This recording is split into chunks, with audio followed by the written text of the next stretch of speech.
Good evening.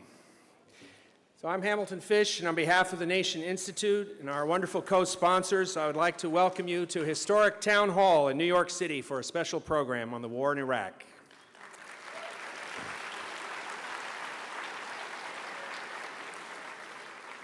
First, I'd like to recognize a few of our distinguished guests tonight. With us is the winner of the Nobel Prize for Literature, Toni Morrison.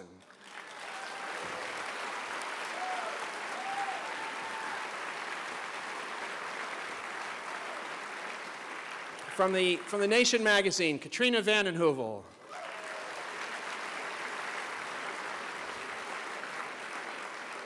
And formerly from the Nation magazine, Victor Navasky.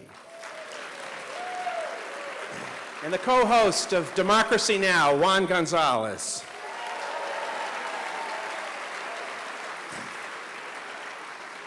Our thanks to our many co-sponsors for this evening's event, including The Nation, Democracy Now!, Democrats.com, the Center for Constitutional Rights, Alternet, the Center for Economic Research and Social Change, Veterans for Common Sense, Iraq Veterans Against the War, Armenian National Committee, and the Public Concern Foundation, the publishers of the Washington Spectator. All right, a couple of housekeeping matters. Please take a minute to turn off your cell phones. Thank you. For those wishing to address questions to our panel, staff will circulate with index cards later in the program. Please write your question clearly, and we'll try to get to as many as we can. Immediately following the event tonight, there will be a book signing in the lobby. We gather tonight at yet another contradictory juncture in the perpetual war. Both major political parties have declined to address the reality of the occupation in Iraq. Two authoritative studies recently put the number of Iraqi deaths as a result of our presence in Iraq at above 1.2 million. Tom Engelhardt, editor of the indispensable online commentary TomDispatch.com, reminds us that in his memoir, Lieutenant General Ricardo Sanchez, the former commander of U.S. forces in Iraq, records the President of the United States in a video conference with Powell and Rumsfeld in 2004 on the eve of the attack on Fallujah. "Kick ass," Bush said. "If somebody tries to stop the march to democracy, we will seek them out and kill them. We must be tougher than hell. This Vietnam stuff, this is not even close.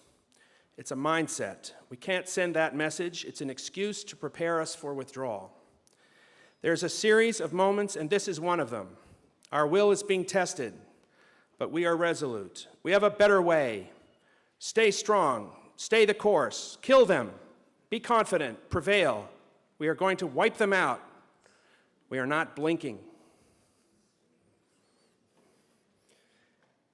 To help us comprehend the human catastrophe of our occupation of Iraq, past and future, we have asked four leading independent investigative journalists to join us. Jeremy Scahill, the author of the best-selling Blackwater, The Rise of the World's Most Powerful Mercenary Army.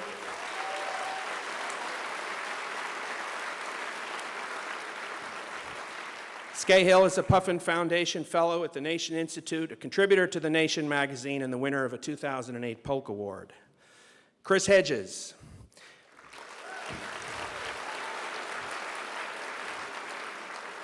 Chris is a senior fellow at the Nation Institute, a longtime war correspondent, the former Pulitzer Prize-winning reporter at the New York Times, the author of War is a Force That Gives Us Meaning, and the co-author of the new title from Nation Books, Collateral Damage, America's War Against Iraqi Civilians.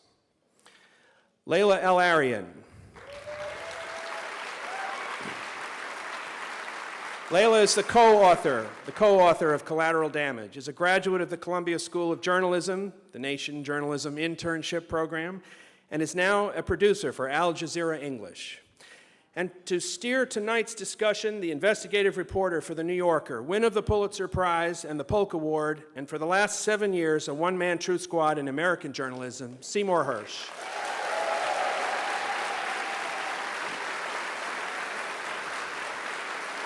Please welcome our panel.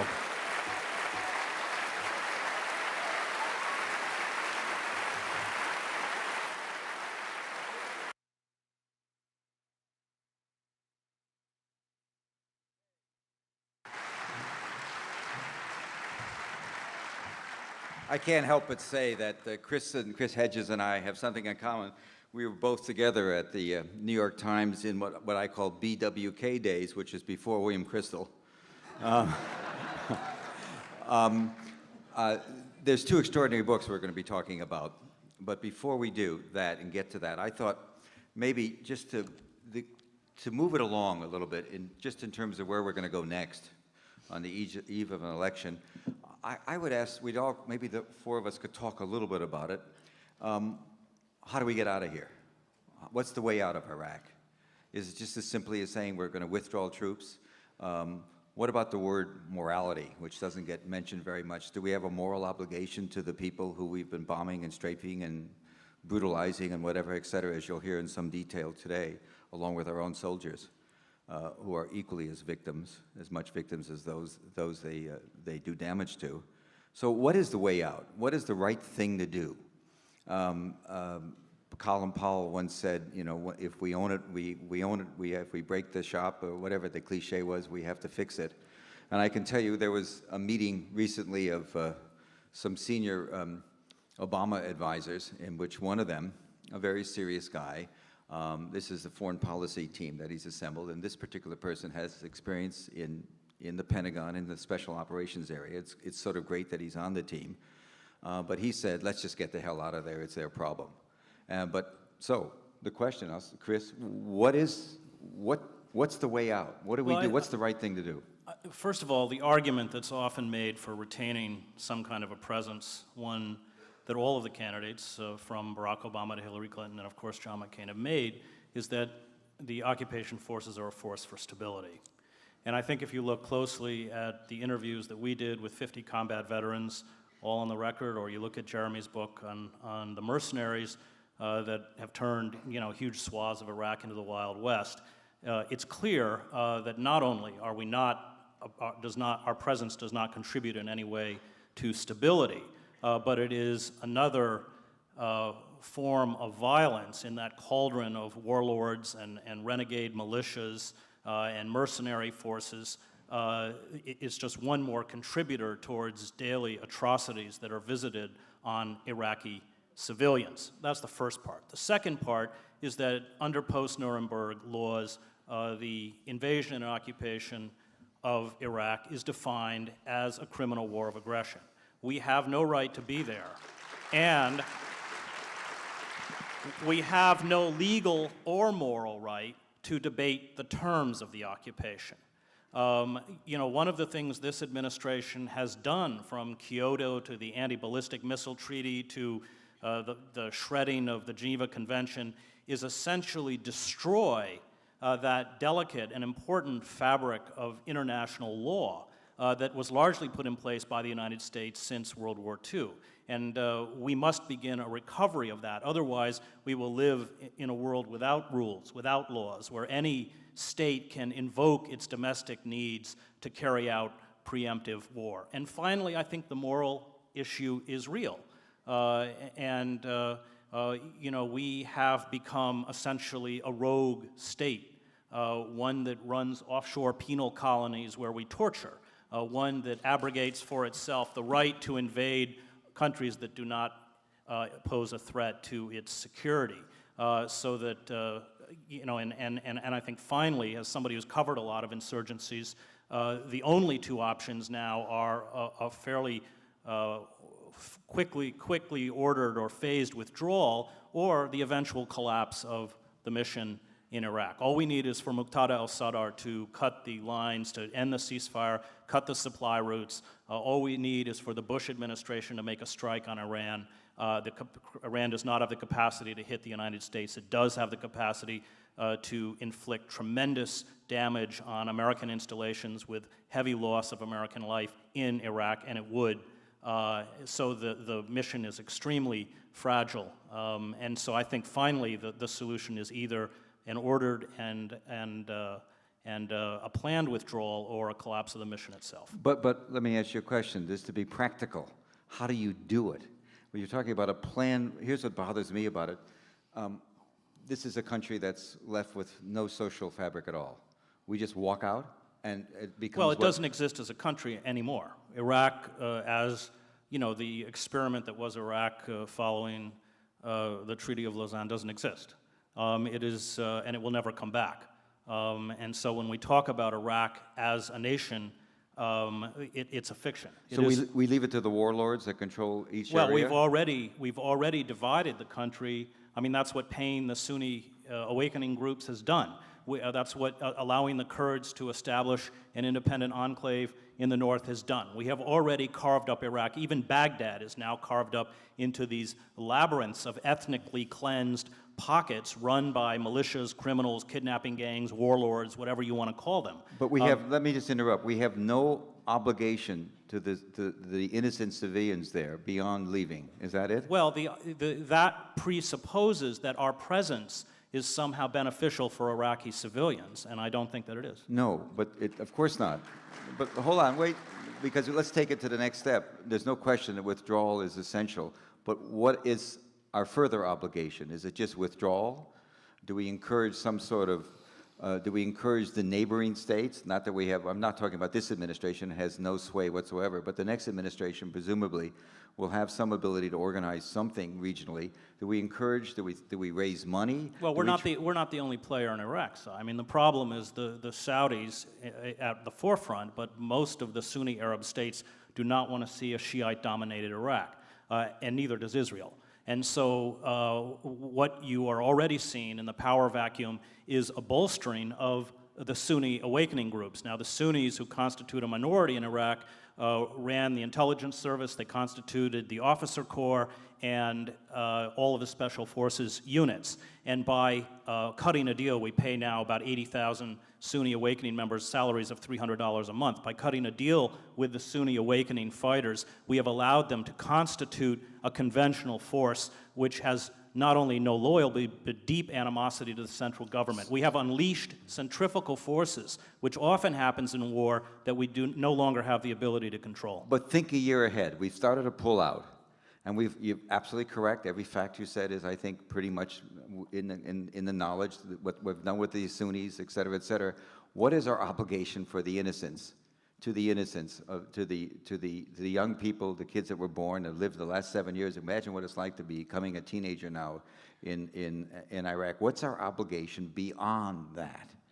Beyond the notion that, you know, we're just another militia, as far as I'm concerned, inside Iraq. I think it's a really tough question. I don't think anybody's really dealing with it. I don't know what you think. If I can just weigh in here for a second. I mean, first of all, we have to recognize something right now on the ground in Iraq, and that is that the U.S. military is actually the junior partner in the coalition that's occupying Iraq. There's a much larger army of private contractors, a shadow army made up of huge war corporations like KBR, Bechtel, DynCorp, Blackwater, the list goes on and on. 630 corporations on the U.S. government payroll, drawing personnel from 100 countries around the world. This wasn't just about taking Iraq's oil or just about a conquistador agenda in the Middle East of the neocons. This also has been about a looting of the U.S. Treasury.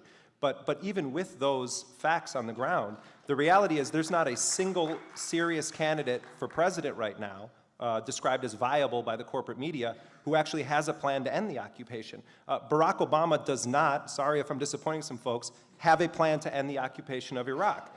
Barack Obama's plan will continue the occupation, and this cuts to your question, Sai. He has a plan to continue the occupation in a sort of Bush-light fashion, repackaged in a different way. The main areas of the occupation, the Green Zone, the U.S. Embassy, control of the Baghdad airport, Obama's going to preserve all of those and keep a force of 20 to 80,000 troops in Iraq. And so if we fast forward, as you're asking, a year into, let's say, an Obama administration, and Obama's plan is being implemented and he's pulling out combat brigades, he still has in place some of the hugest outposts of the U.S. occupation with no end game to remove them that I've heard from any of his people up until now, and will not commit to not using Blackwater and these other forces. So what should be done? The United States should pay reparations to the Iraqi people, engage. Well, that's what I'm, you guys are we're gonna waste time if you applaud. But I'm not just throwing that out there as a bit of rhetoric, that if we have a president, which we haven't had for quite some time in this country, who's serious about international diplomacy, of course you have to. He's serious about international diplomacy. Crushing it's it. not right, how we define right. it. Yeah. But you would have to have leadership that brings to the table all of the neighboring countries that have a stake not just in the internal politics of Iraq, but in regional stability. And so right now, the Bush administration has created flypaper for the Iranians to come in and have influence in Iraq. I mean, you know this as well as anyone. Iran and Iraq fought a bloody war. Over 1 million people killed. Many of the Iraqi soldiers who were fighting against Iran were Iraqi Shiites. So let's be clear here. This is not like, you know, an old love affair that's being reunited. The Bush administration has given Ahmadinejad a tremendous platform on which to operate right now. The Saudis have enormous influence in certain pockets of Iraq. There has to be a disengagement of these countries that now have been given this prominent role in Iraq, a payment of reparations, and as long as there are 500 U.S. troops in Iraq and that monstrous U.S. embassy, there is going to be a legitimate resistance against the United States occupation. And also the idea that you can draw down troops to, I've heard the figure of 50,000, 50 to 60,000, which Barack has put out, is untenable. They're hanging on by their fingertips right now, and the only way they're doing it is that they have bought off the Sunni militias that were, inflicting such heavy casualties on U.S. troops as well as Shiites throughout the country. And that's a pact with the devil. We tried the same thing in Afghanistan. We gave weapons and money to tribal groups. As soon as the weapons and money stopped, these people went right back into the arms of the Taliban. So the deal that we've cut with the Sunnis, we don't own these people, we only rent them. And in fact, what we are doing is laying the groundwork for a far more virulent and deadly insurgency than one we faced before. So, in other words, what we're saying here is that, of course, all of us are celebrating, perhaps, many of us are, a new president, perhaps, but we're all in a dreamland. No, I think that there's a real danger here with the presidency of someone like Barack Obama when it comes to the war, because I think a lot of his supporters believe what he says, believe it when he says, I was against the war in 2004 and I'm going to end it in 2009. Please, I mean, that is not his position. But I think that the danger here is that if Obama becomes president and his Iraq policy is as it is right now, and things start to really flare up there, and the Iraqis realize, oh, Obama actually is not going to end the occupation, we could have a situation that dramatically escalates very quickly. The other part of this, which we haven't talked about, is that the Democrats have this plan to escalate the war in Afghanistan, immediately send 9,000 more troops into Afghanistan. And I've just been in Europe, traveling around. European nations are extremely nervous about this scenario, this escalation of the war in Afghanistan, drawing in NATO forces further, and seeing a lot more European body bags coming home. That to me could be the real dirty war that emerges in the next administration while Iraq burns. So we're going to turn from this cheerful subject to the cheerful subject of, let's see, war crimes and contractors. The bottom line is, I think what you're hearing, I don't know, Leila, you might have a thought on this. Please, jump in. If we're talking about morality, I think we should frame the argument for once about what the Iraqi people themselves want. I think that's an aspect of the conversation that tends to be missing from this discussion. And we do know that more than 90%, I mean, a vast majority of Iraqis are against the occupation, and they've demonstrated that in many different ways. And we do have an example in the city of Basra, when the British troops initially withdrew last year, you did see a marked decrease in the violence there. So that's one example of what can happen if we do withdraw. Do you think it's possible? The one only optimistic scenario I can think of, 3 years ago I thought maybe if we got out right away that all the opposition would somehow come to terms with each other. There's a lot of oil, there's a lot of money to be had, to be shared. Do you think it's possible even now that our withdrawal could maybe inspire the various Sunni, Shia, various warlords and factions to somehow come together in some sort of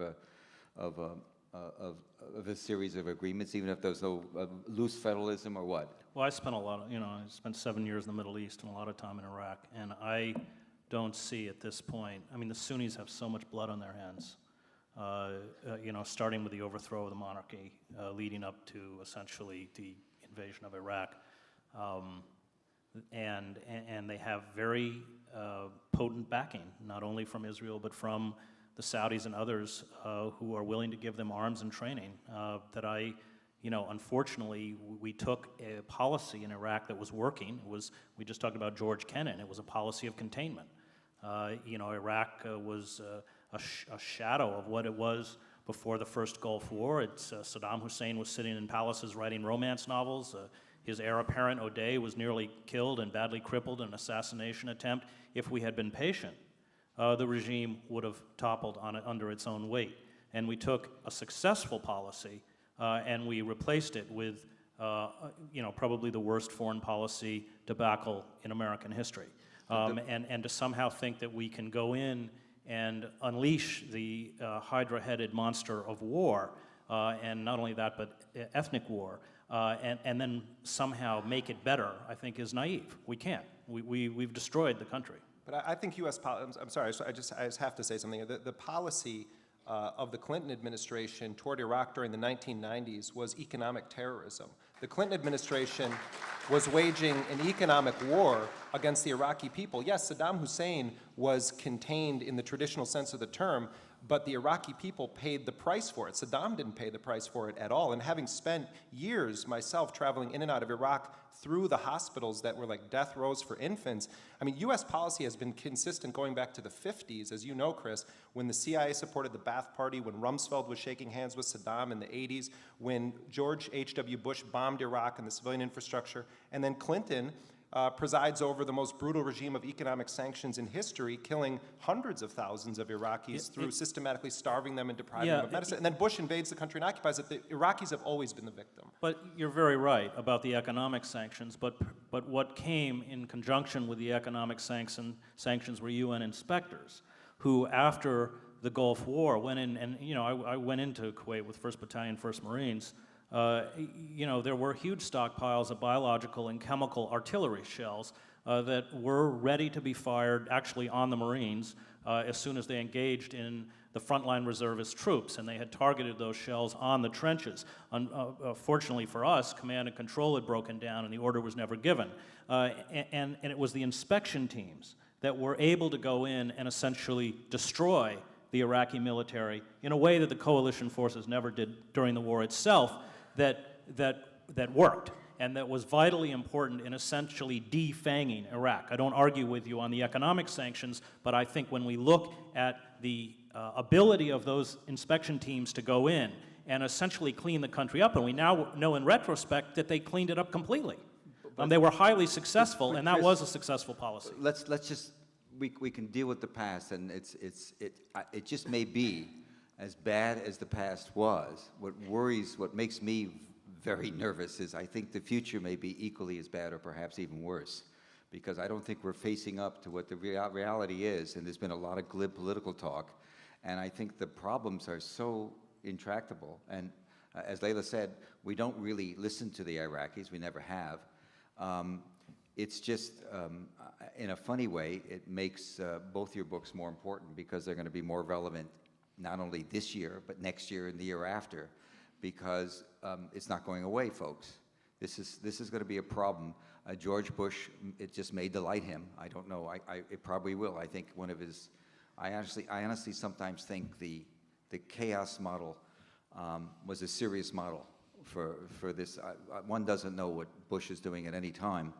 But no, you just don't know what he's thinking. But there were people, the Pearls and the others, who really constructed a model of chaos. And maybe in the long run, they're going to be the winners in this whole thing.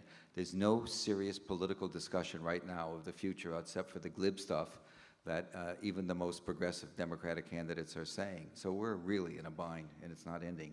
But we should talk about other things, because we have to cheer people up, like mass crimes, war crimes, and horrific abuses of every constitutional. We should, Jeremy, why don't you just tell people what it's about?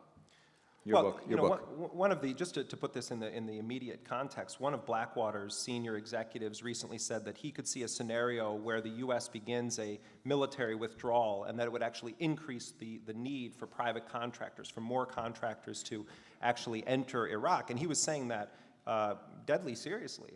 He meant that. They see this, these guys from Blackwater and DynCorp and Triple Canopy, they know their future is secure. If it's not Iraq, it's going to be Latin America. And in a way, what I see happening right now is that a lot of these companies have gotten what they needed out of Iraq. They've gotten billions of dollars in no-bid contracts or non-competitively bid contracts, have built up the infrastructure of these private companies. They're being run by former senior CIA people, DIA people, FBI people. You know, they're just flush with former government officials. And the privatization agenda is on, and it's radical. And next stop for Blackwater could be the war on drugs. I mean, right now in Colombia, for instance, the U.S. spends $630 million a year on the so-called war on drugs program there. About half of it right now is going to private war contractors from the United States to fight this sort of shadow counterinsurgency war under the guise of a counter-narcotics war. Blackwater is bidding on a $15 billion contract to fight the war on drugs. The language of it says to fight terrorists with drug trade ties. And so while they're engaged in those kinds of adventures looking toward Latin America, we also are in the midst of the most radical privatization scheme in the history of the U.S. intelligence apparatus. 70% of the combined budget of all 16 U.S. intelligence agencies is now in the hands of private companies whose primary concern is not necessarily U.S. national security, but their corporate bottom line and the needs of their clients. And in some cases, a corporate client or a foreign government client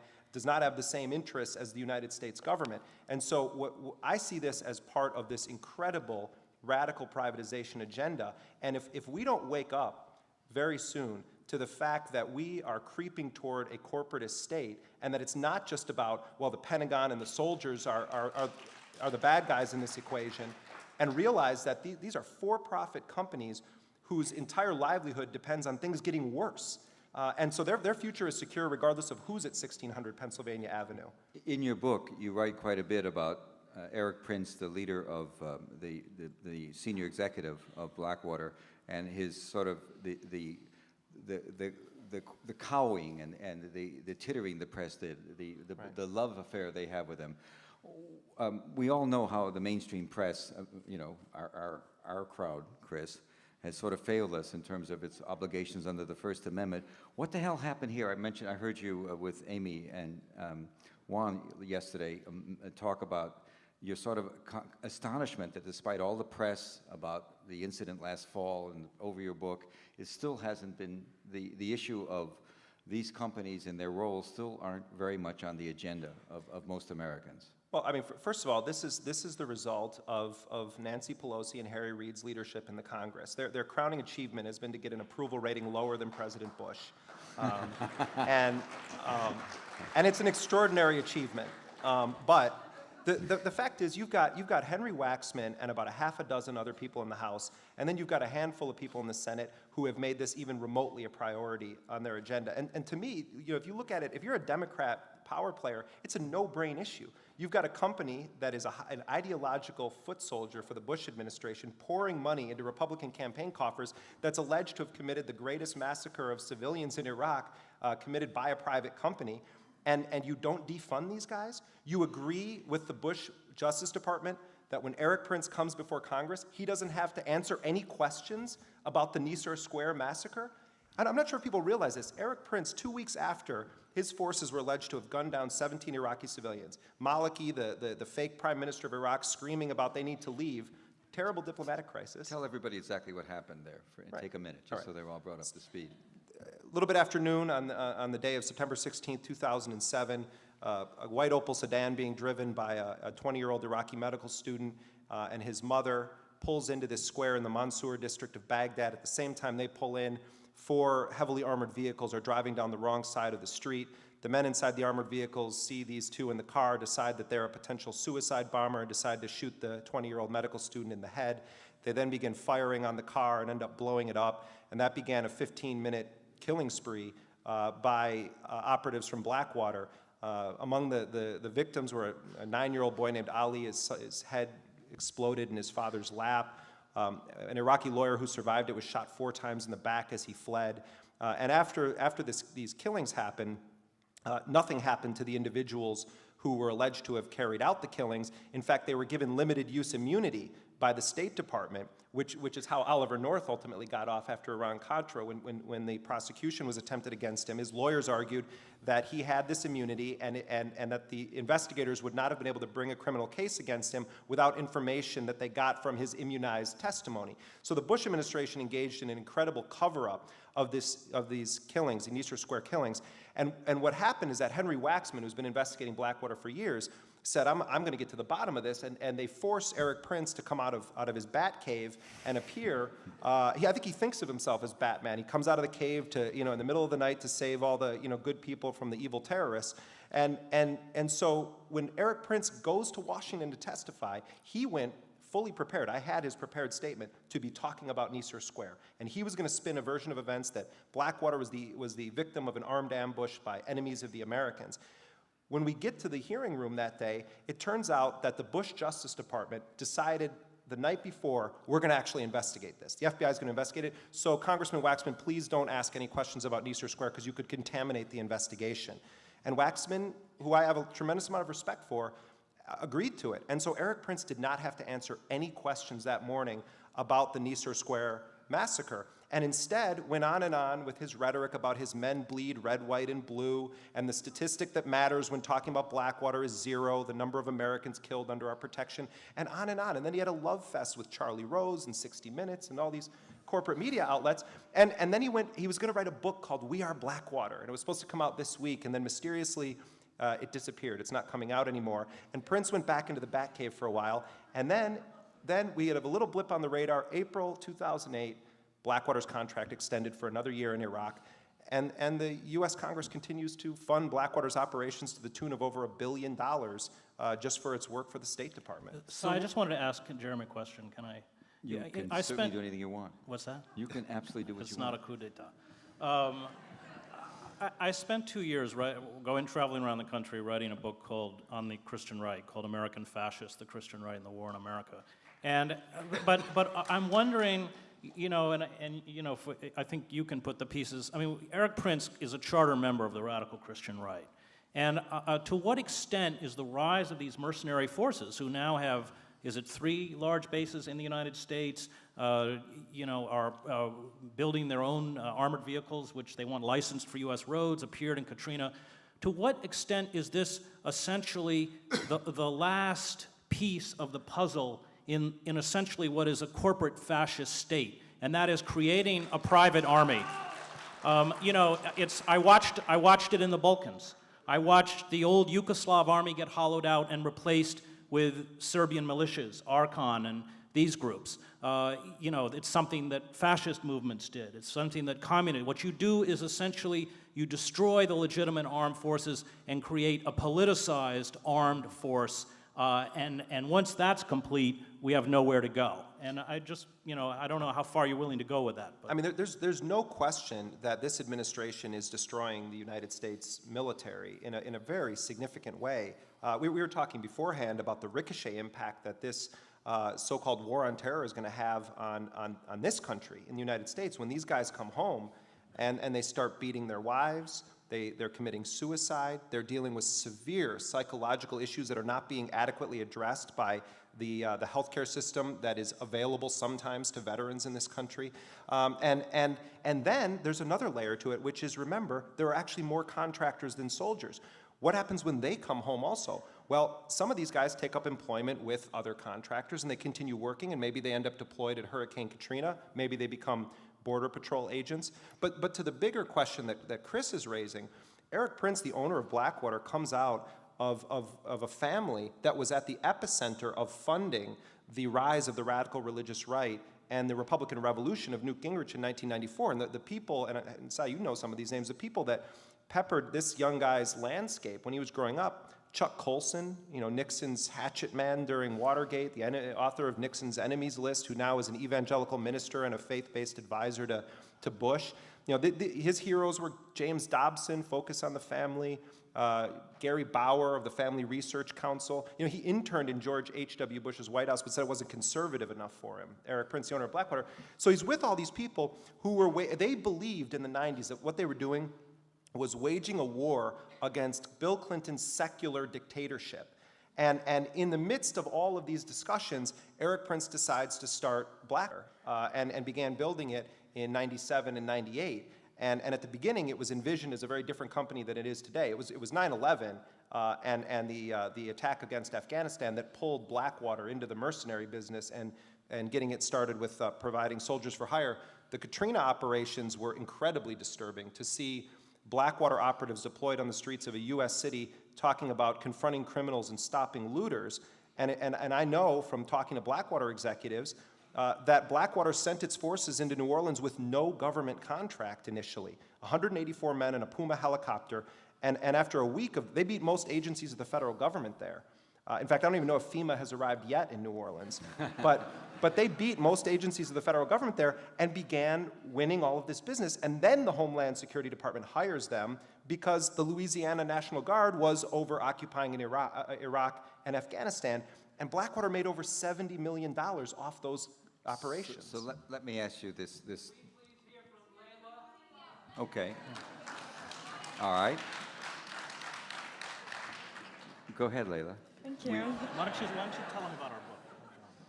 Well, I think that obviously the issue of private contractors is disturbing, and I think it is a subject that's received more attention in recent years, and probably not enough attention, especially in the mainstream media. But I think an issue that hasn't really received attention is the day-to-day life for Iraqi civilians and the daily atrocities that occur in the country. And that's obviously something that we cover in our book through the interviews with 50 soldiers and Marines, active duty and veterans. And I think it was tremendously courageous of them to come forward and tell these stories because like the Nisar Square massacre that Jeremy spoke about, there are events that we've never heard of, and they're very similar.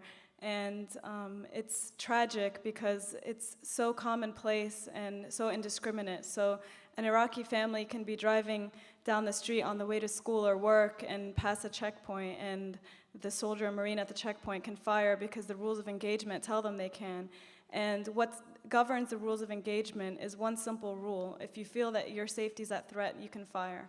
And we were told this time and time and time again by dozens of people we interviewed, people who served in Iraq and know the situation extremely well. And these voices are not being heard. And that's why we felt such a need to share their voices and share their stories with the world, because and so many veterans have told us this, is that when politicians want us, to parade us out to support the war, we get phone calls.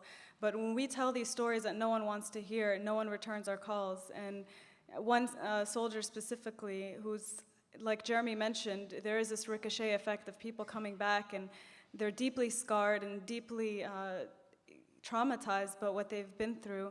And this one soldier told me that he's had suicidal thoughts, and we've heard this so many times from so many different people. But he said that one time he was home from R&R on a break in between his deployment, and he saw a sticker. Someone actually had a yellow ribbon that said "Support the Troops." I'm sure you see these everywhere. And he actually went up and wanted to speak with this person and said, I'm a soldier serving in Iraq, and thanks for your support. And the guy turned around and walked away. And this story, I think, is very symbolic, because that's what people are doing. They're walking away. They're not listening to these stories. And I think the most powerful testimony is the fact that these atrocities are occurring, that these stories are being told by the people who either witnessed or participated in these incidents. And Chris can obviously add more to what we've discovered in the book. Well, we tried to focus on the patterns of the war. We wanted a critical mass. That's why we spent 7 months interviewing 50 combat vets, all on the record. All of the interviews were taped. We typed up all the transcripts.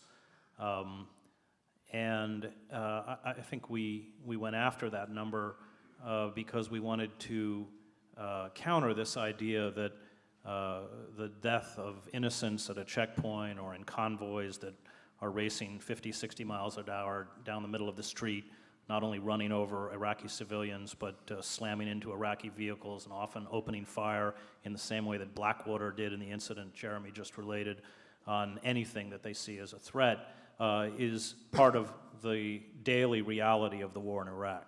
And I think part of the problem comes from the fact that both these mercenaries and the American occupation forces are allowed to use such heavy weaponry, belt-fed saws, 50 caliber machine guns, automatic grenade launchers in densely populated areas.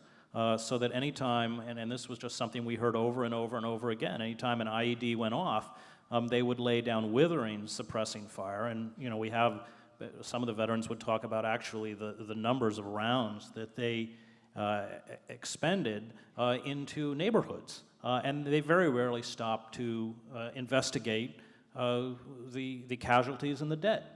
And I think, we are talking about hundreds of thousands of people who have been killed by American soldiers and Marines in Iraq. And we never hear their voices. It's too dangerous. I'm not faulting the press at this point for not going out. You can't do it. And so we went through the back door. We found soldiers and Marines who exhibited physical courage in Iraq and a lot of moral courage when they came home to get up and speak the truth about atrocities that they either witnessed or in some cases participated in against Iraqi civilians. You have somebody in the audience, do you not? Yeah, Camilo Mejia is here.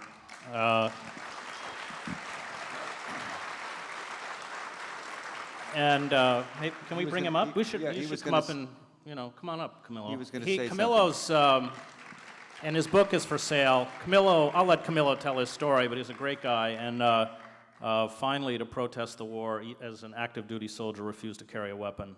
He was stripped of his rank as a sergeant. Where is he? And tossed into prison. I don't see him. So it's precisely the kind of moral courage that we need. Hello. Thank you.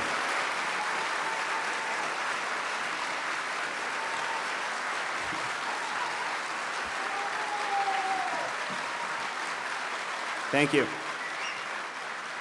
Thank you all for being here. I actually only have 2 minutes, so Take more. we'll take 3. Well, thank you all for being here. This is a very important event, and I also want to thank the organizers for, organizing this and for inviting Iraq Veterans Against the War to take the stage and just to share the voices of the veterans and the people who have served in this conflict. The challenge here is to say everything I want to say in 2 minutes or 3. So I'll just concentrate on the 2 main points that bring me up here. But before that, I want to just point out that we have members of the Iraq Veterans Against the War New York City chapter here with us today. And they're sitting up there somewhere. If they could stand.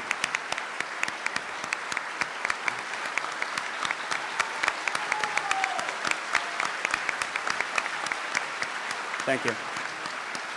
I think the main thing that brings us here is the reality of Iraqis under the U.S. occupation, and I'll just tell you a little bit of that reality from my own personal experience. One of the memories that I carry with me is one of this traffic control point that we had in the city of Ramadi. And basically this man in a vehicle could not stop basically because his brakes were broken. So we opened fire on it, and by the time we were done firing at this vehicle, I was standing about 2 meters away from it. I just could not see any traces of humanity left in what was in that car. It was just a bundle of flesh and blood. And just seconds ago, this had been a living, breathing human being who just had bad brakes. And I remember that when we left that site, which was next to our Ramadi's biggest mosque, we did not remove the vehicle. We left that site there. So this was the first thing that Iraqis saw when they woke up in the morning on their way to their mosque and their schools and things like that. Another memory that I have with me is when, right after a firefight, my squad was ordered to go on a search and destroy mission because they thought that there were some remaining enemy in the low ground next to the Euphrates River. And on our way to this search and destroy mission, we walked by the body of this man who had been decapitated by our machine gun fire. And the reason he was decapitated by our machine gun fire was that he was approaching the battle site and he would not stop. So they opened fire on him with the M50 caliber, the 50 caliber machine gun. And I remember that next to the body of this man was a small person. And they later told me that this was the young son of the man who had sat next to him in the vehicle when he was beheaded by our machine guns. And one of the things that struck me the most when I was writing this, because this is all in my memoir, was that I could not remember the face of this person. I could not remember that it was a child. I could not remember that it was, if this person was sad, crying, or anything. My memory had basically just erased all of these details, because perhaps because it was just too painful to bring with me and to have on the surface. And this is the reality of Iraqis. This is the daily reality of people living under our occupation in Iraq. And this is a reality that is being kept from the public. We're not being allowed to experience the war. And I think that's one of the main problems with the anti-war movement, is that for a lot of people who are engaged in ending the war, it's an abstract thing, because we don't see the images, because we don't really get the first-hand account of what's happening there. And that's why it's really important that we support these two books here today, because in order for us to take ownership of the war, we have to experience it. And this is a great step towards that direction. So I encourage you all to buy those books and to read them and to become outraged and to take action. And along those lines, I'll say that we, Iraq Veterans Against the War, we held our hearings about our own personal experiences in both Iraq and Afghanistan. And there's a forthcoming book called The Winter Soldier coming in the fall. So I ask you to get behind that book as well, and to get behind the voices of veterans and military active duty and reserve. And these are the realities that we are dealing with upon returning home. These are the memories that we have to live with. And this is not something that we're in a position to leave behind. This is something that we carry with us. You live the war, but you live the war zone, but you bring the war with you. And these memories and this pain that we bring, we have two choices. And one of the choices is to become victims and to commit suicide. And there are many ways to commit suicide, and not necessarily just by taking your life in the physical sense, but by committing spiritual suicide. Or by taking that pain and turning it into something powerful and turning it into a driving force, which is the driving force behind Iraq Veterans Against the War's effort to end the occupation of Iraq. And I wanted to just basically make a comment on what Jeremy was saying, that there's a real danger when people feel that a particular presidential candidate is going to end the war, that, you know, that's just a wild fantasy. The only way that we're going to end the war is by taking people outside of our comfort zone and going into the streets and protesting. And we're doing our part in the military. We have over 16,000 people who have decided for one reason or another not to return to the war in Iraq. And we are organizing that resistance. And I make you the promise that Iraq Veterans Against the War is not going to stop. We're not going to stop our efforts until we make it impossible for the US government to continue relying on the military to fight its illegal wars of aggression against people like the people in Iraq and Afghanistan as well, and other places. We are no longer going to continue obeying unlawful immoral orders. We are going to stand for justice, and we're going to reclaim the language, and we're going to end this war, but we need your help for that. On a side note, because I think I've gone over my 3 minutes, just talking about cheerful news, I just wanted to share with you that the Canadian Parliament just passed a motion today to allow war resistors from the US to stay in Canada. So this motion is being challenged by conservative sectors in Canada. So I also would like to request your help and to ask you to put pressure on the Canadian conservatives and to just continue supporting GI resistance and to continue standing behind independent journalism, particularly those who dare to speak truth to power. So thank you all for being here. Support GI resistance.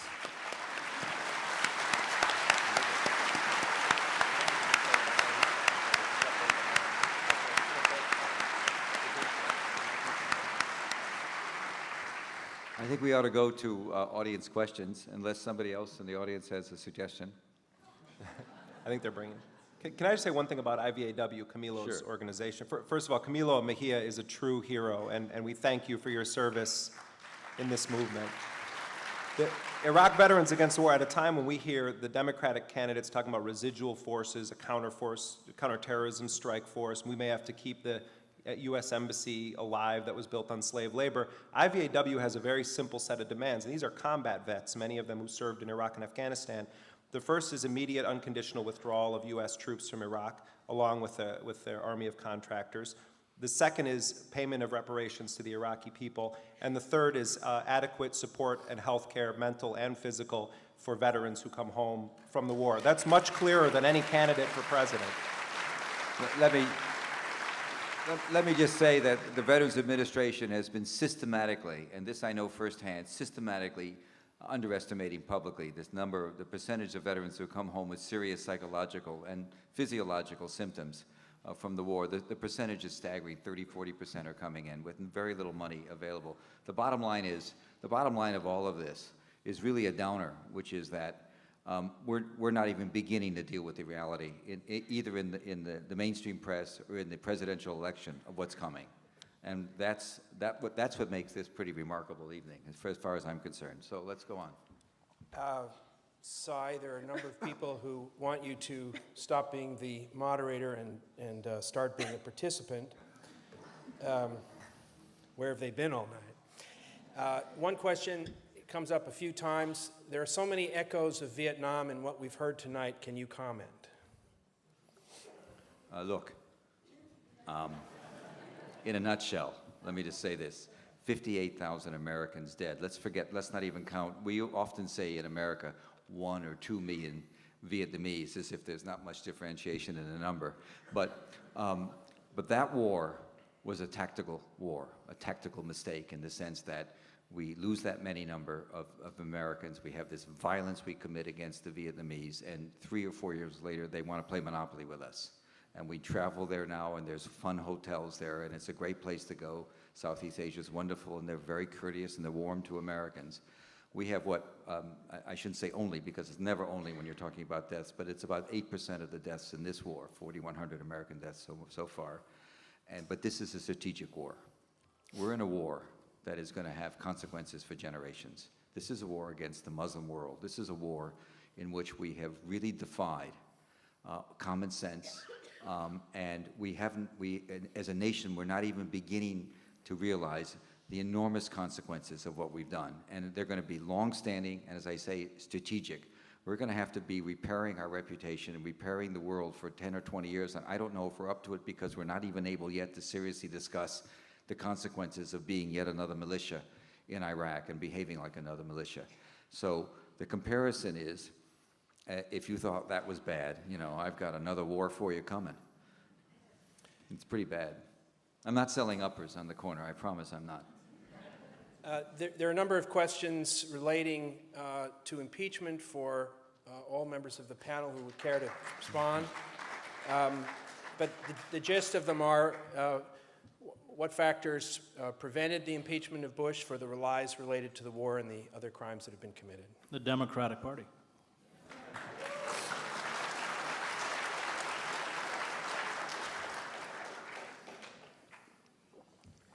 Move on. I don't think there's another one. Great answer. There are a number of questions about Kurdistan. If we pull out of Iraq now, what would be the future of Kurdistan? Is there one question? One questioner asks if we pulled out of Iraq, the questioner asks, would the terrorists run up and destroy what America fixed? In Kurdistan? Well, there's no way the Syrians, Iranians, and Turks are going to allow an independent Kurdistan. As long as it has a kind of federalist system where it's nominally associated with a country called Iraq, they can live with it. They don't like it. You'll see cross-border incursions, as you did a couple months ago when they went after the PKK stronghold up in northern Kurdistan. But if Iraq unravels, I think the most likely scenario is that there may very well be a thrust by neighboring states to seize whole chunks of Iraq. backing whatever ethnic group that they're supporting. But I think in the end, the people who are going to get the short end of the stick on this are the Kurds, who don't have any friends in the region at all. I just wanted to ask Leila a quick question, because I know, Leila, you recently were you were reporting from Syria and elsewhere, and you were doing something that almost never is done, and that is listening to the voices of Iraqis who are refugees, have been forced out of their country or have fled their country. And this is a story that is highly untouched by many media outlets, and I think that's another missing voice from this discourse. Maybe you could talk about what you experienced when you were in Syria recently. Absolutely. Looking at that. Well, going back to the issue of Shia and Sunni and them getting along, one of the stories I did want to look into when I went to Syria, and as I'm sure we all know, there's a pretty big refugee population in Syria, upwards to 1.5 million Iraqi refugees there, and it's definitely changed the dynamics of the country, including hiring the prices of the rent and food and everything else.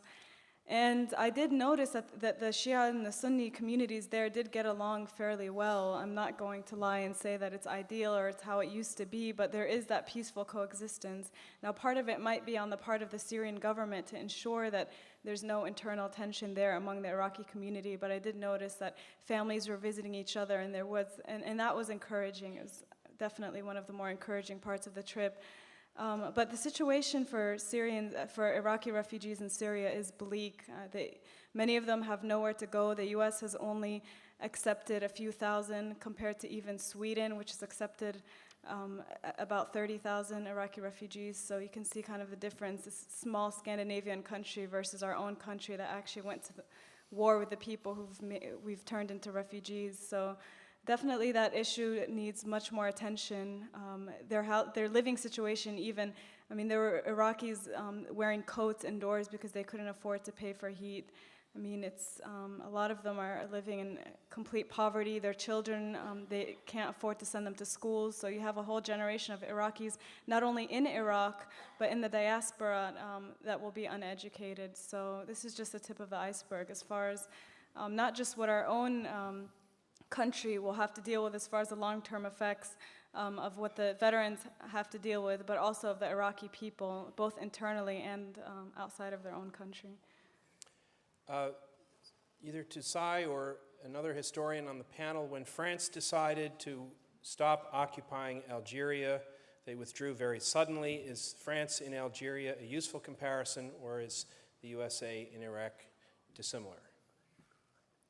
That's a frightening comparison for me, because some of the McCain people will argue that de Gaulle, as you know, was a colonialist, and he ran as a colonialist in the French elections, and then somebody does have a cell phone, and then turned around after a couple of years and stood up against,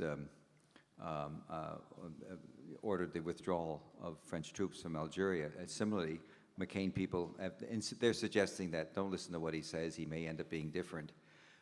They also suggest, some of the McCain people, they cite the Eisenhower model in '52, when he ran in favor of the war with Korea, but turned around once he got in. Those analogies scare the hell out of me, because they suggest a rationality to McCain I'm not sure that exists. But some of his people have said that to me. They've used that model in conversations with me recently, used that model about how you really can't predict. But the French, it's important to think about what de Gaulle did. He came into office and he changed 180 degrees. And I'd like to think, in my fantasy, that Obama knows better.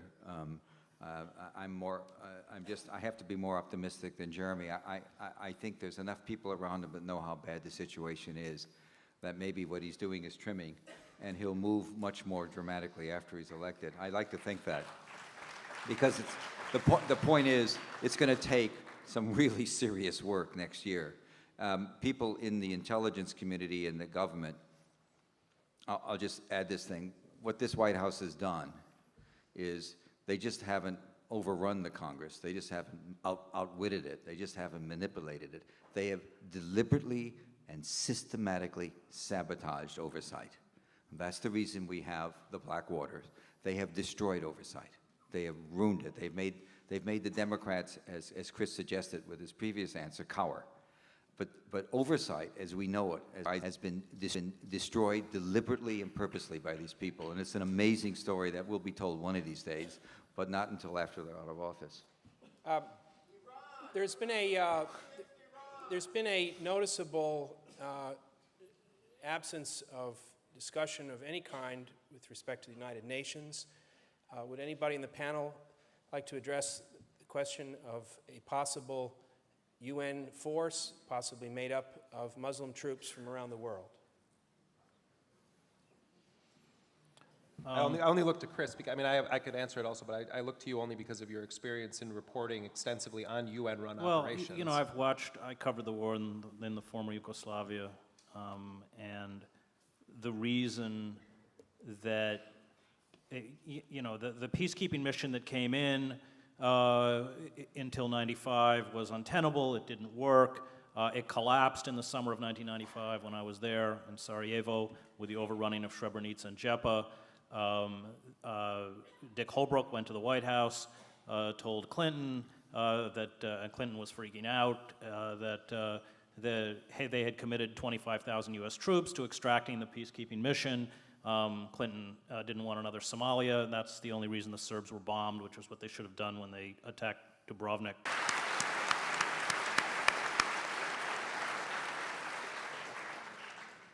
Jeremy, one day after you covered on Democracy Now!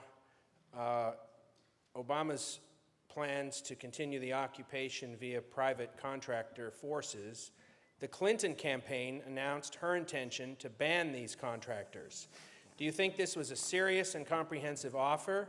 How has the American public missed has the American public missed an opportunity of significance in the corporate media's refusal to cover the subject? First of all, hi, Amy. I just have to correct one thing about it. That was not exactly what I reported. I did a story for The Nation magazine called Obama's Mercenary Position. I did not intend to do a story only about Barack Obama. I wanted to look at both Obama and Clinton's positions on the future use of private security companies like Blackwater, Triple Canopy, and DynCorp. Obama's people were somewhat reluctant to talk about it, but ultimately did make some of the senior foreign policy people available for on-the-record comment. Clinton's people played hide-and-seek with me for 10 days, and when I eventually got on the phone with one of her top foreign policy people, he told me, when I started asking him questions, oh, I'm actually not the right person to talk about this, we have to get someone else for you. And they wouldn't so much as issue me a statement, they stopped returning my phone calls. Anyway, the short of it is that we went to press with the story and focused it in on Obama and said in the piece that Hillary Clinton would not make anyone available from her Senate staff or her campaign staff. And Obama's people took a bit of a hit on the piece because they were forced to admit that Obama can't rule out using these companies because his Iraq plan calls for actually a surge in the presence of diplomats on the ground in Iraq. Who guards the diplomats? Well, it's Blackwater, Triple Canopy, and DynCorp.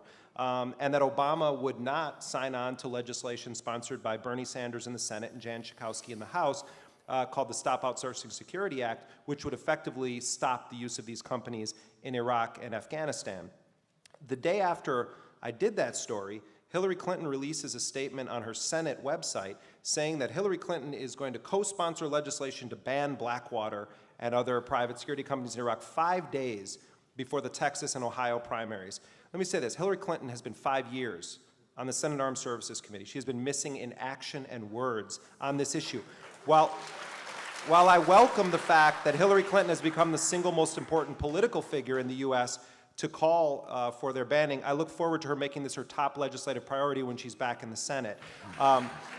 Just in response to something that Sai said, though, about my view of Barack Obama, listen, most of my best friends are in love with Barack Obama. I'm not trying to break up anyone's affair with Barack Obama. I just want you to cheat on him a little bit with conscience on the war. And make him be the candidate he says he is. Hold him to those terms. No residual forces in Iraq, no keeping that U.S. embassy, no green zone, and a faster timetable for getting the troops out. But on this issue, Obama actually is one of the only people in the Senate who understands this issue. He's the sponsor of legislation I've been very critical of, but it is the leading legislation that has a chance to pass dealing with these companies. His staff and his advisors, I totally concur with Sai on this. they understand the game here. They know what's at stake. The problem is that we have from now until November to hold Obama to a much higher standard than he seems to be holding himself when it comes to the war, because after November, if Obama wins, he doesn't need any of you anymore for political support on that level. So that's why I think it's important to be very critical, even if you're within the Obama camp and you're one of those people going to those rallies, to call up that office and say, no residual forces, faster timetable for withdrawal, no use of Blackwater. All right. Layla? Layla, could you discuss the ramifications of the millions of refugees living or surviving abroad, and also the plight of women and specifically widows? I've heard muffled reports about widespread means to survive and feed children. How widespread is this in the Iraqi diaspora? Well, as far as the general situation of Iraqi refugees, as I mentioned, it's bleak. Many of them are no longer getting accepted to the countries that were accepting them. There's only a handful of countries, including the US and Canada and Australia, that are actually accepting refugees. And like I've said, we've only accepted a few thousand, and we definitely have a lot more work to do as far as getting these refugees accepted. And even after they're accepted, we have to actually resettle them, and that takes a whole process to resettle these refugees and make them feel comfortable in their new home. Now, when I was in Damascus, I actually did a story for an Australian newspaper because there were a handful of Iraqi Sabian families. Sabian Mandians are a minority faith in Iraq. They were a thriving community before the war, and like many minority communities in Iraq, after the invasion, our invasion basically almost made them extinct because they were targeted by different groups. A lot of the fathers and the head of households in those families were killed, some of them beaten to death by angry mobs, and many of them were forced to leave their communities that they've known for thousands of years. Again, it's a pre-Christian religion, so it's thousands of years old, and they've had to, some of them go to Syria and resettle, and they really want to move to Australia, the specific families that I interviewed, because that's where their church and their community is located. But Australia has put a cap on the number of Iraqis they're accepting. So some of these families, and this was very surprising to me, actually rejected resettlement to the US because they blamed us for their plight and would rather stay in Syria, even in poverty for the rest of their lives, than to even come here. So. Obviously, you meet a lot of different people in your travels and your reporting, but that's just one other perspective to keep in mind. As far as the plight of widows, again, my colleague and I in Syria interviewed a lot of widows, such as the Sabians I mentioned as one example, as well as widows whose husbands were either killed by US forces, killed by the militias. I even interviewed a man who was kidnapped and beaten for several days because he was Sunni. And there are reports of prostitution, primarily in Syria. I'm not sure what the situation is in other countries. Jordan and Syria are the two main countries that have taken in the refugees. But this is just a normal consequence of war. I'm sure Chris, who's covered wars for the past few decades, 20 years at least, can describe that prostitution, when people are desperate, that's what they turn to. And that's just another tragedy in this whole situation. Layla, do you have a sense of what the approximate population was in Iraq before the occupation and what it is now? Before the occupation, it was about 24 million, and I know that there's estimates of 1 million killed, 5 million, I believe, internally displaced, and 1.5 at least in Syria, and then again 5 million refugees all over the world. And 5 million internally displaced, which is a whole other, as Chris mentioned, there are neighborhoods now in the whole country that are ethnic enclaves. So Sunnis and Shias in the country don't even live where they used to, and they're forced to settle even in other cities. You have a Yugoslavia-type situation where, literally, a few million people have lost their homes, and they're now occupied. Those homes are occupied by people from other ethnic groups, and just sorting out that mess alone will be extremely difficult. I wanted to add something to this refugee discussion. Kofor Black, who is one of the top executives at Blackwater and is heading up Blackwater's private CIA called Total Intelligence Solutions, which is marketing CIA-type services to Fortune 1000 corporations. He actually was interviewed, and this is going to come out in a piece I'm doing for The Nation magazine very soon, but he was interviewed on CNBC, the business channel, and was identified as a, Ambassador Black, one of the top U.S. counterterrorism officials, and he was brought on to discuss investment in Jordan. And it was not made clear at all during the course of the interview that he actually works for the Jordanian government, for King Abdullah, which has hired Blackwater. But I want to read you this quote because it underscores everything that Layla was just saying about how these U.S. corporations view the refugee situation in Jordan. And Black was talking about the fact that you have 600,000 to 700,000 Iraqi refugees that have come into Jordan, and actually was talking on the CNBC Business Channel about how this was ultimately a good investment opportunity for U.S. corporations. And pardon me for a second here, I'm just scrolling down because the quote really is worth it. So Black is on this show. They don't identify him as being a paid consultant for the Jordanian government, and there he is sitting there with the host of this business show, and he's talking about the 600,000 to 700,000 refugees that are in Jordan. And Cofer Black says, sorry, here for a second. This guy's been getting emails all night. No, that's not what I was looking for. But this. I've been watching it. Okay, he says, you have leadership, King Abdullah. Mind you, he works for him and they haven't identified it. You have leadership, King Abdullah, His Majesty King Abdullah, who's certainly kind toward investors, very protective, Black said. Jordan is, in our view, a very good investment. There are some exceptional values there. Jordan is in a region where there are numerous commodities that are being produced and doing well. And then, this is from my article, with no hint of the brutality behind the exodus, he argued that the flood of Iraqi refugees fleeing the violence of the U.S. occupation was good for potential investors in Jordan. We get something 600,000, 700,000 Iraqis that have moved from Iraq into Jordan that require cement, furniture, housing, and the like. So it's an island of growth and potential, certainly in that immediate area. So it looks good. There are opportunities for investment. It's not all bad. Sometimes Americans need to watch a little less TV, but there is opportunity in everything. Jeremy, the only thing that's harder to swallow than a journalist who won't accept a United States senator's endorsement of his position is a journalist who quotes himself on a panel. I was quoting Cofer Black. This is hot off the presses. This is going to come out tomorrow.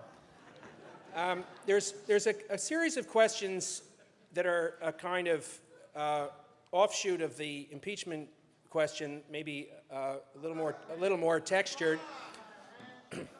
Alphabetical. What Is is this a the Quaker chance, meeting? What's going on? Is everybody going to stand up and say something? What is the chance of Bush ever being held by a foreign government and tried for war crimes? And then, there is actually an important technical implication here. And then also in England recently, an activist attempted to effect a symbolic citizen's arrest of John Bolton for war crimes. Is there any realistic possibility that any of the architects of the Iraq war would be brought to account in an international war crimes tribunal in the foreseeable future? The Bush administration doesn't recognize international law, and Clinton supported this system of ad hoc tribunals where, war crimes are committed by people like the Serbs in Yugoslavia and in Rwanda. War crimes are not committed by the United States government. And there actually have been suggestions and legislation aimed at extracting U.S. officials or soldiers who would be brought up on charges in The Hague to send the U.S. military in to get them out of the country and extract them. But the Center for Constitutional Rights has done incredible work in trying to hold Rumsfeld, Cheney, Bush accountable for torture. And my understanding is they intend to try to do exactly what the questioner is asking, and that is hold these guys responsible if they travel abroad after they leave power. Sai, any thoughts? Spain, of course, played an important role in the Pinochet arrest. I just want to get him out of office. Let's go to the top deck up there, who clearly must have sacrificed their tickets to watch Pedro today. Anything about Iran? The questions from the audience: what is the likelihood of a U.S. attack? What are the real consequences in the region of such an attack? Can such an attack be stopped? Could such an attack be contemplated by an administration that succeeds the present one? I hate to do this, but I mean, Cy, you've done I an think incredible so. amount of reporting on this. So and I actually maybe think a lot let of people Cy value take that one, hearing Jeremy. your thoughts on it. I'm actually writing something now about this, so I have to play coy, which I'm sorry that question was brought up. It's not professional for me to talk about it, except to say that this has always been an agenda, and this is a president, and I guess I can say I know this as well as I know I'm sitting here, who firmly believes that if the Democrats win, they will not do what he thinks is necessary. And he is somebody who views himself as, who's not appreciated now, but he always talks privately about how Churchill was, if you remember, in '46 when he came back, he was defeated as prime minister. He lost the election. He won again in '52, but he talks about that it'll be, what I'm doing now, they'll appreciate me for in 2 decades or so. They won't realize now there'll be a lot of dissent. So it's still very, very much on the table. And everybody that thinks that Mr. Gates and Chairman Mullen won't do what the president authorizes don't understand America. I mean, the problem was losing Fallon. Fallon was the firewall, Admiral Fallon, head of CENTCOM, against an attack on Iran. And It's more, well, I mean, okay. Cy's knows it better than I do, but Fallon was an important impediment because when Cheney wanted to send the 3 aircraft carrier groups, Fallon blocked them. Fallon was very clear, and correct me if I'm wrong, that was not going to happen. I think the words were on his watch. There's no 4-star general that can countermand anything Cheney wants to do. I mean, what I wonder also is, I mean, a lot of the discussion that I hear from people on Iran across the country is not so much if Bush is going to attack Iran. I think a lot of people believe that he will attack Iran. That seems to be the sense, certainly among the anti-war crowd, that an attack is likely on Iran. But a lot of the discussion is, would it be a scenario where they would do a Kosovo-style operation where it's an air war, or like the Israelis did against Iraq in the early 80s, where they go in and take out a facility they allege is a nuclear facility? Or would Bush actually be insane enough, A, or B, have the forces to even try to go in? I forget which congressman said it, real men invade Iran. I mean, the U.S. is being militarily defeated in Iraq right now by a resistance that's also killing itself, while at the same time defeating the mighty U.S. military. You know, to me, that really boils down to it for a lot of people, is the question of would they attack from the air or attack from the ground? I think they'd attack from the air. I don't think they have the troops to go in on the ground. There was an article during Bush's visit to Jerusalem. There was an article that briefly appeared on the website of the Jerusalem Post, where saying that Bush advisors had assured Israeli officials that they would hit Iran before he left office. That, as it got out to those of us who follow the Middle East, was ripped off the website very quickly. But there are certain indications that this is still very viable. And again, unfortunately, Cy can't talk, and he knows more than all 3 of us put together on this issue. But I do know that, can talk a little bit about the consequences of a hit on Iran, which would truly be catastrophic. Not only would oil often become impassable in the Strait of Hormuz, and of course double overnight, but it would be, I think, interpreted throughout the region as an attack on Shiism. You have a Shiite majority in Iraq, a Shiite majority in Bahrain, 2 million Shiites living in Saudi Arabia, many of whom work in the oil sector, huge Shiite minority in Pakistan. This would, the proxy Shiite groups like Hezbollah would certainly come to life. I mean, the possibility, Iran, which doesn't have the capability to hit the United States with any conventional weapons, can certainly hit Israel. Israel would certainly retaliate. It does have the capacity through its, I think its longest range missile is 1,100 miles. These could be targeted on American installations in Iraq, including the Green Zone, with tremendous loss of life. I mean, the whole show could unravel. And unfortunately, although it's pure insanity, I think it remains, we all have to hold our breath. It remains a possibility. Sai, I take it that Jeremy may be willing to quote himself, but you're not willing to scoop yourself. It's just a question of a professional thing, that's all. I would say that watch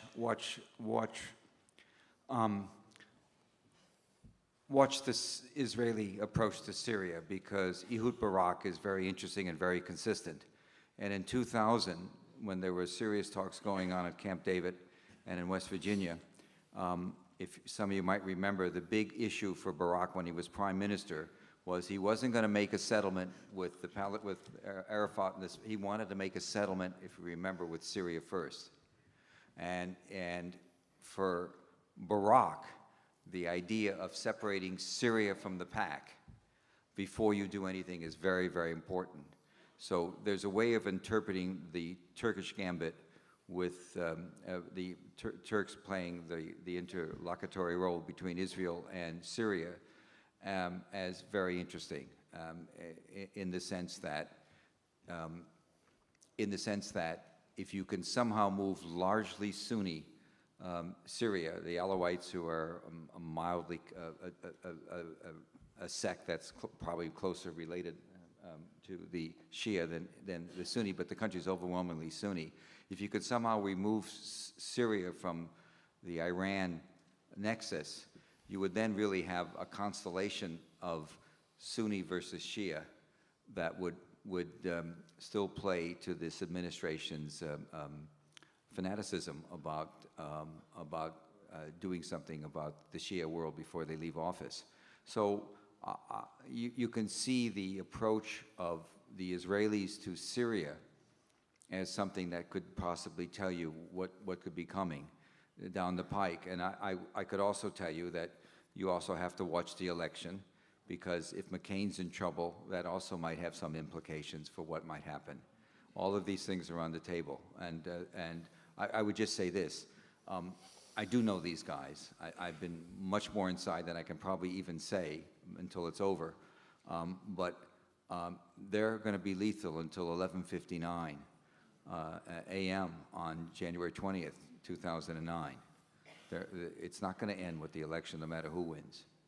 So it's really, there's never been, never in the history of our country, a government like this one. Never. Nothing close.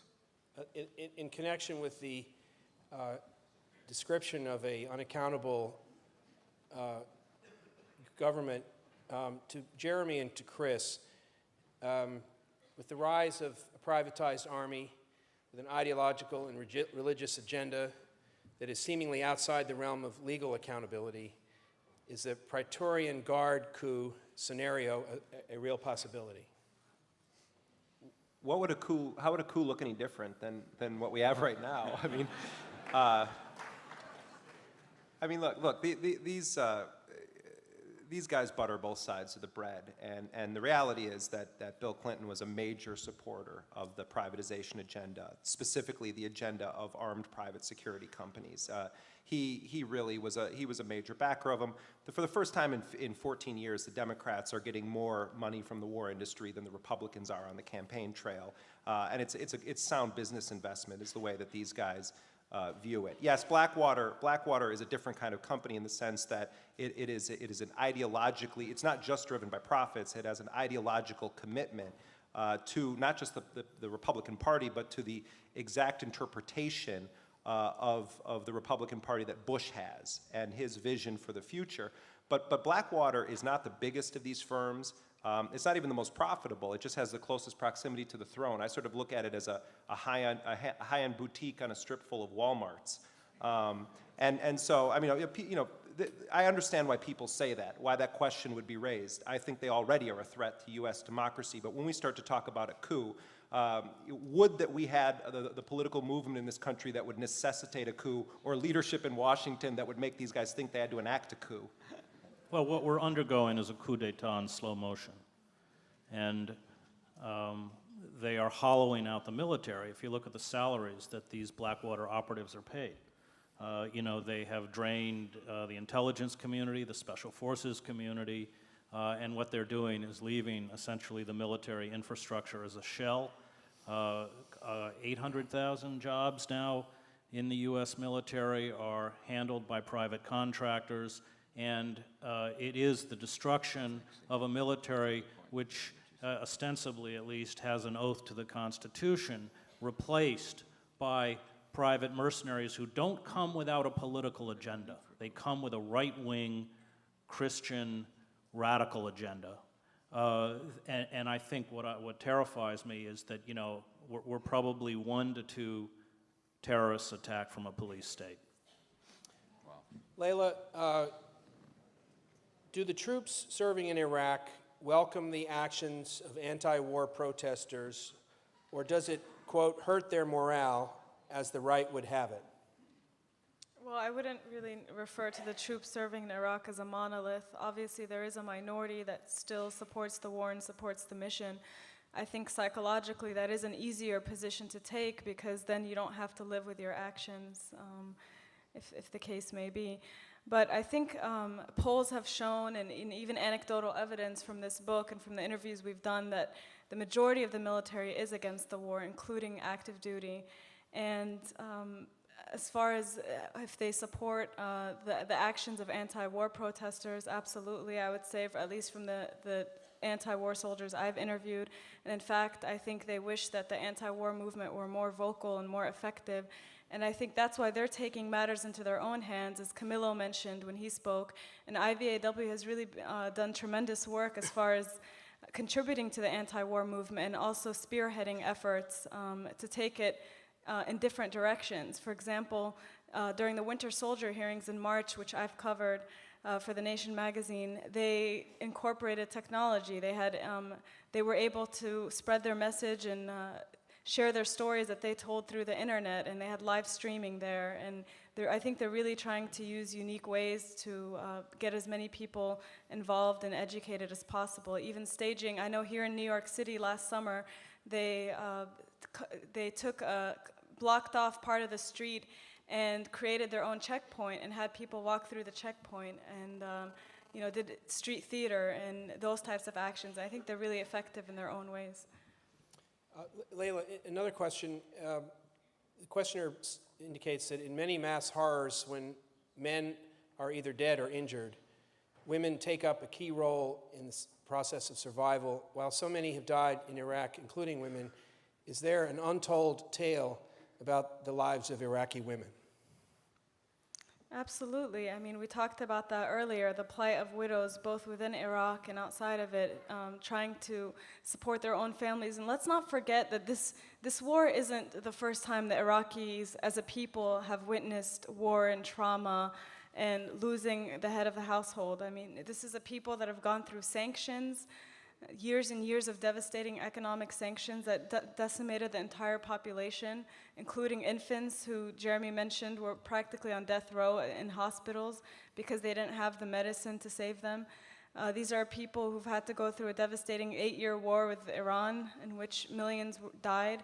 So this isn't the first time that Iraqis are finding themselves that women are heading households. And as we mentioned earlier, the education levels are also being affected by that. So I think what's curious to me is that a lot of times here in the US, we jump to the defense of so-called oppressed Muslim women who are forced to cover.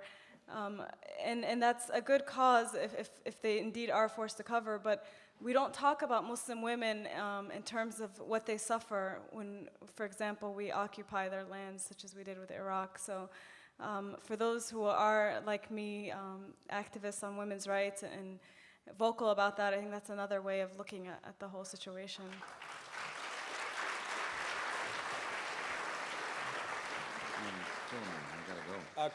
Chris, you've covered the Middle East extensively. To what extent are the traditional roles upended, and is the United States waging a proxy war on behalf of the interests of the State of Israel? And if that's too sharply drawn, to what extent are the interests of the State of Israel reflected in the American occupation of Iraq?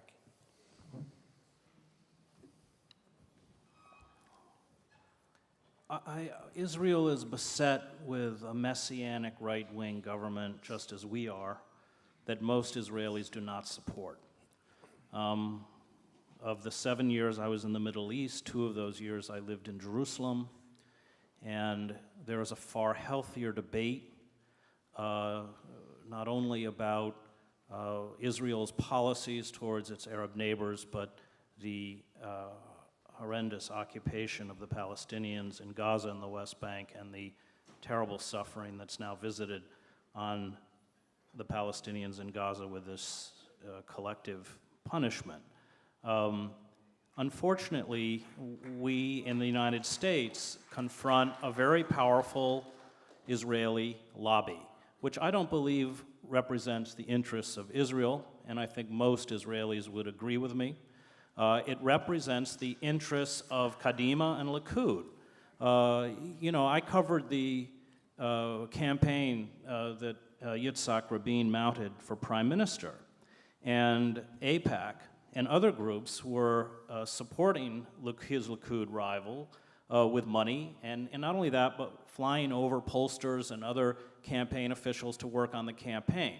So that when Rabin was inaugurated, AIPAC wasn't invited. By that time, AIPAC had become a partisan force, not only within Israeli politics, but certainly within American politics.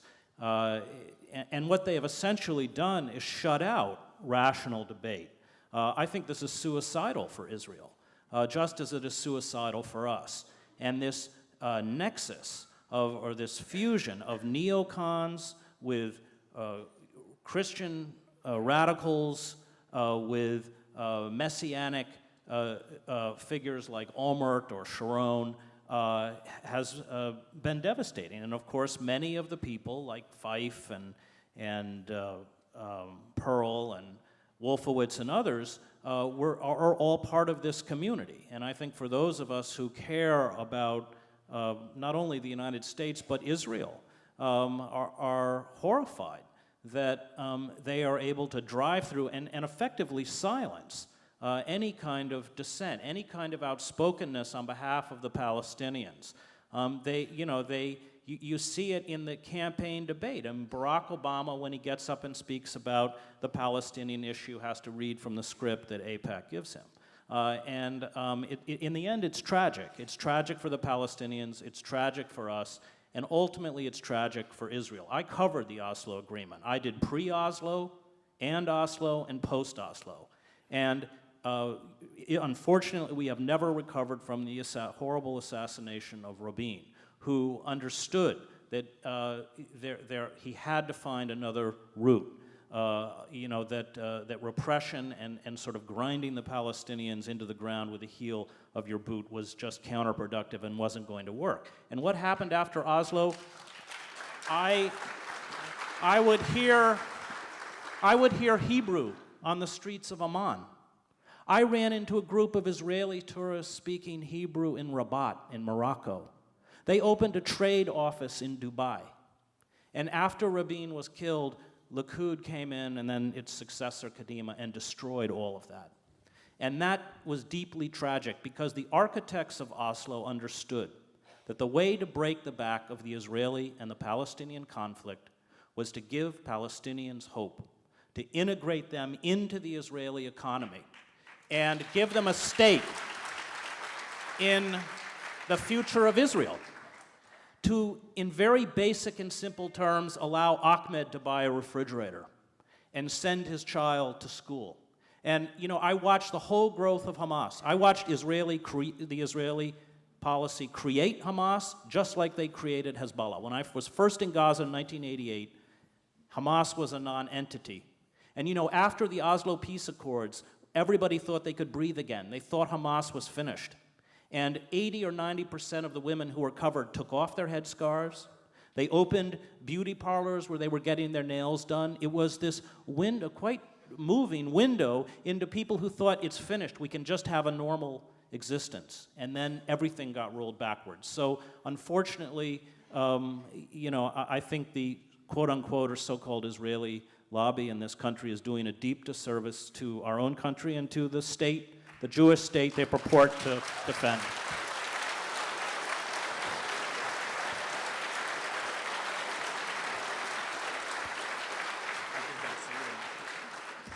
We've reached the end of our evening. I want to thank our panel, especially Cy Hirsch, who has to catch a 10:30 flight back to Washington. He's working on deadline. Please give our panelists a big hand. Thanks to you. Good to meet you, Jeremy. Quickly, what were the messages you gave? Which one's specialty?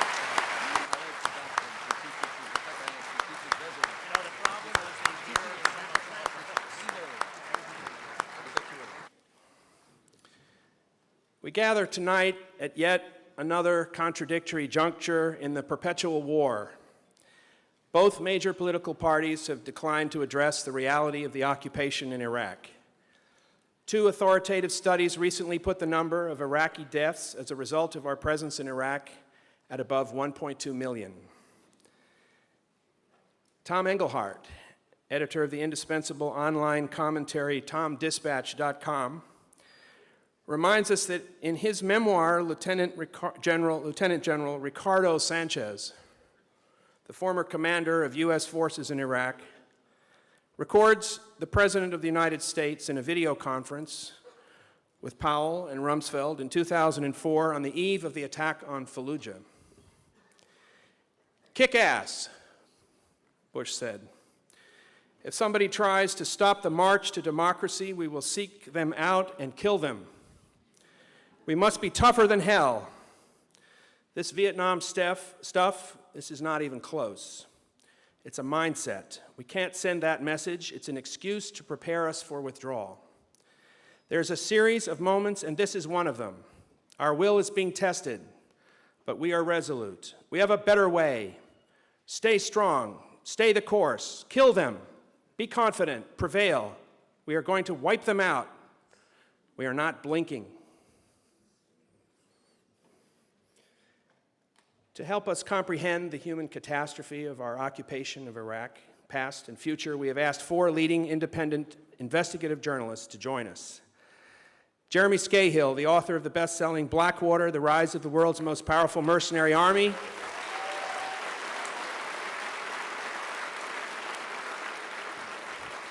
Scahill is a Puffin Foundation Fellow at the Nation Institute, a contributor to The Nation magazine, and the winner of a 2008 Polk Award. Chris Hedges.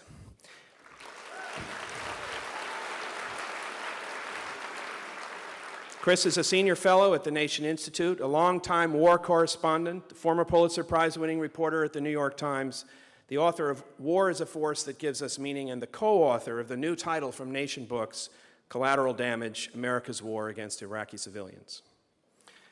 Layla Al-Arian.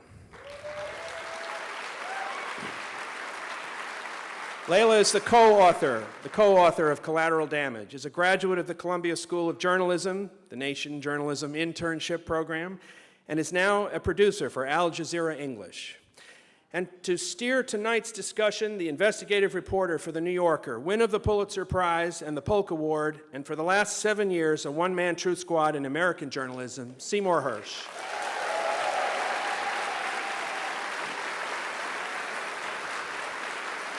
Please welcome our panel.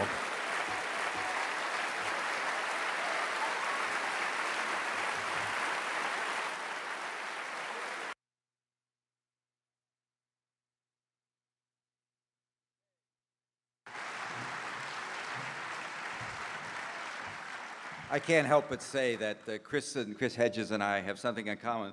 We were both together at the New York Times in what I call BWK days, which is before William Crystal.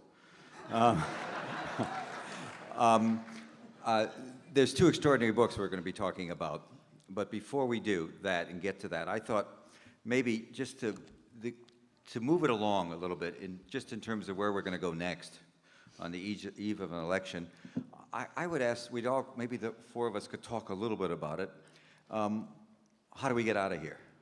What's the way out of Iraq? Is it just as simply as saying we're going to withdraw troops?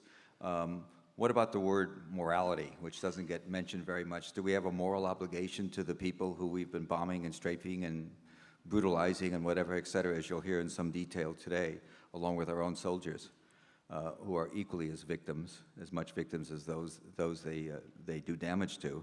So what is the way out? What is the right thing to do? Colin Powell once said, you know, if we own it, we own it. If we break the shop or whatever the cliche was, we have to fix it. And I can tell you there was a meeting recently of some senior Obama advisors, in which one of them, a very serious guy, this is the foreign policy team that he's assembled, and this particular person has experience in the Pentagon, in the special operations area. It's sort of great that he's on the team. But he said, let's just get the hell out of there, it's their problem.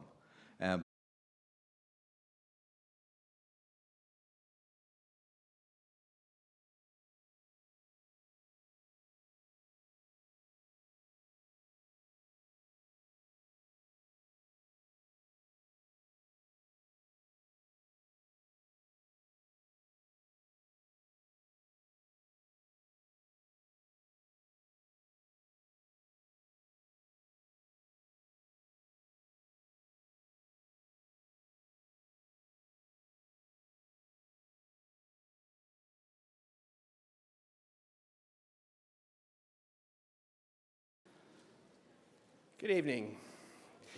So I'm Hamilton Fish, and on behalf of the Nation Institute and our wonderful co-sponsors, I would like to welcome you to historic Town Hall in New York City for a special program on the war in Iraq.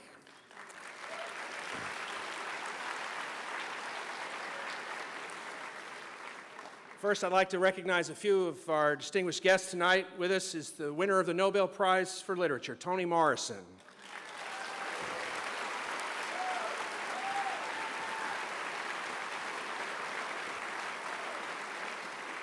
From the Nation magazine, Katrina vanden Heuvel.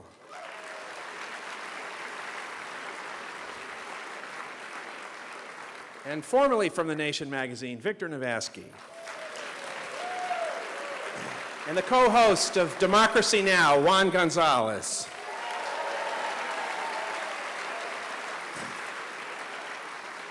Our thanks to our many co-sponsors for this evening's event, including The Nation, Democracy Now!, Democrats.com, the Center for Constitutional Rights, Alternet, the Center for Economic Research and Social Change, Veterans for Common Sense, Iraq Veterans Against the War, Armenian National Committee, and the Public Concern Foundation, the publishers of the Washington Spectator. All right, a couple of housekeeping matters. Please take a minute to turn off your cell phones. Thank you. For those wishing to address questions to our panel, staff will circulate with index cards later in the program. Please write your question clearly, and we'll try to get to as many as we can. Immediately following the event tonight, there will be a book signing in the lobby. But, so, the question, Chris, what's the way out? What do we do? What's the right thing to do? First of all, the argument that's often made for retaining some kind of a presence, one that all of the candidates, from Barack Obama to Hillary Clinton and of course John McCain, have made, is that the occupation forces are a force for stability. And I think if you look closely at the interviews that we did with 50 combat veterans, all on the record, or you look at Jeremy's book on the mercenaries that have turned, huge swaths of Iraq into the Wild West, it's clear that not only are we our presence does not contribute in any way to stability, but it is another form of violence in that cauldron of warlords and renegade militias and mercenary forces.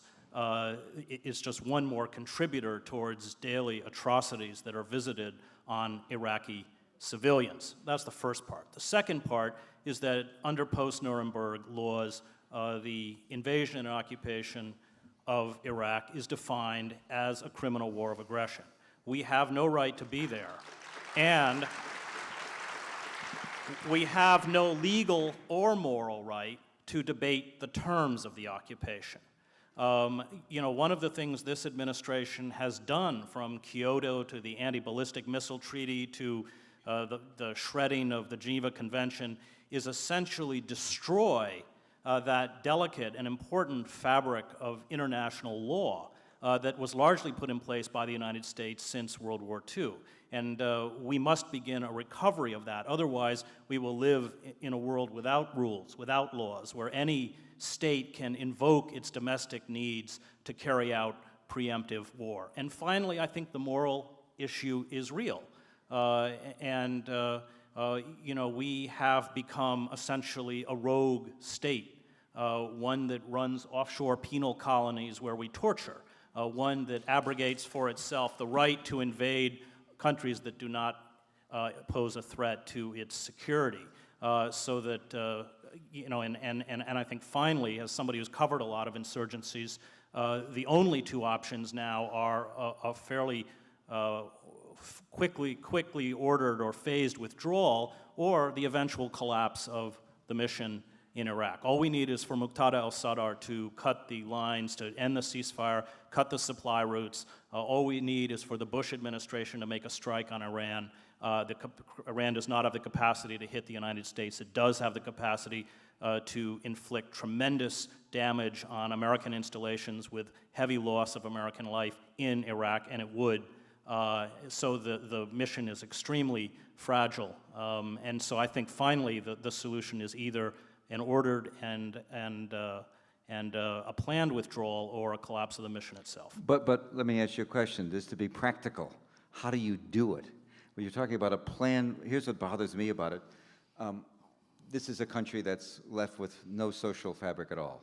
We just walk out and it becomes Well, it doesn't exist as a country anymore. Iraq, as the experiment that was Iraq following the Treaty of Lausanne doesn't exist. It is, and it will never come back. And so when we talk about Iraq as a nation, it's a fiction. So we leave it to the warlords that control each area? Well, we've already divided the country. I mean, that's what paying the Sunni awakening groups has done. That's what allowing the Kurds to establish an independent enclave in the north has done. We have already carved up Iraq. Even Baghdad is now carved up into these labyrinths of ethnically cleansed pockets run by militias, criminals, kidnapping gangs, warlords, whatever you want to call them. But we have, let me just interrupt, we have no obligation to the innocent civilians there beyond leaving. Is that it? Well, that presupposes that our presence is somehow beneficial for Iraqi civilians, and I don't think that it is. No, but of course not. But hold on, wait, because let's take it to the next step. There's no question that withdrawal is essential, but what is our further obligation? Is it just withdrawal? Do we encourage some sort of, do we encourage the neighboring states? Not that we have, I'm not talking about this administration, has no sway whatsoever, but the next administration presumably will have some ability to organize something regionally. Do we encourage, do we raise money? Well, we're not the only player in Iraq. So, I mean, the problem is the Saudis at the forefront, but most of the Sunni Arab states do not want to see a Shiite-dominated Iraq, and neither does Israel.